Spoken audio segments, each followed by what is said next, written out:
This video is part of a course entitled The Successful Scholar, which can be found on udemy.com, teachable.com, or thinkific.com. There's a book available as a resource in both paperback and Kindle formats on Amazon. Thank you for watching, and I hope you'll check out the full course.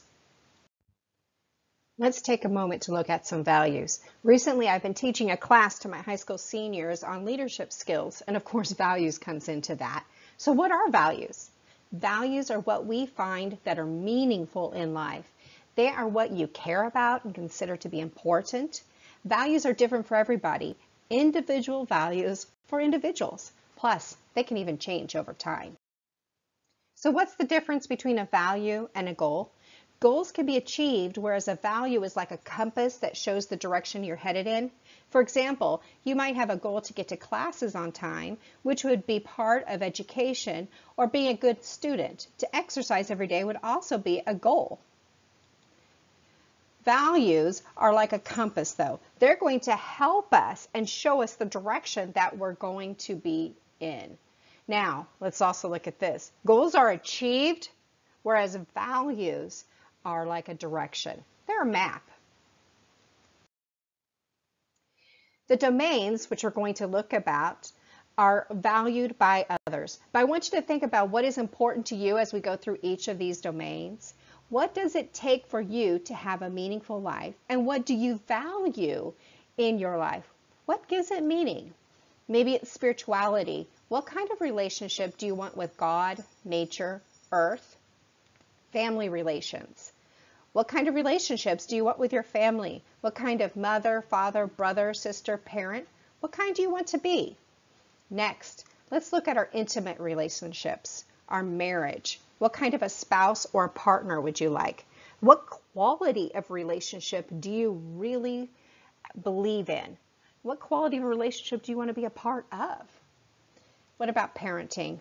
What sort of parent do you want to be? I would like to always improve upon my parenthood, and so I like to look at the qualities that I want my children to see in me.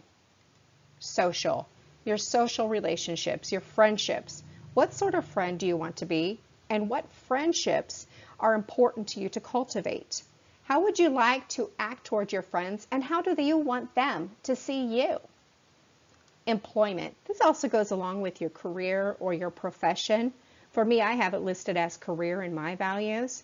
What kind of work is valuable to you? What qualities do you want to bring as an employee, an employer? And what kind of relationships do you want to build in your work environment? Let's look at education, training, personal growth. I call this continued education or continuing education. How would you like to grow? What kind of skills would you like to develop? And what would you like to learn? Next, a physical well-being. What kind of values do you have regarding your physical well-being? How do you want to look after yourself? Citizen, a citizenship or a citizen of your community, your neighborhood, your country, a world citizen, right? What kind of environment do you want to be part of? How do you want to contribute to your community? Next, recreation. How would you like to enjoy yourself, and what relaxes you? When are you most playful? As I said, these are some great places to start, and they cover a whole different circumstance, right? Each one is variable in your life. So look at your roles. Maybe right now you're not a parent, so parenting probably isn't a very large value for you. Maybe it ranks toward the bottom. But please, look over the values and see what you value most.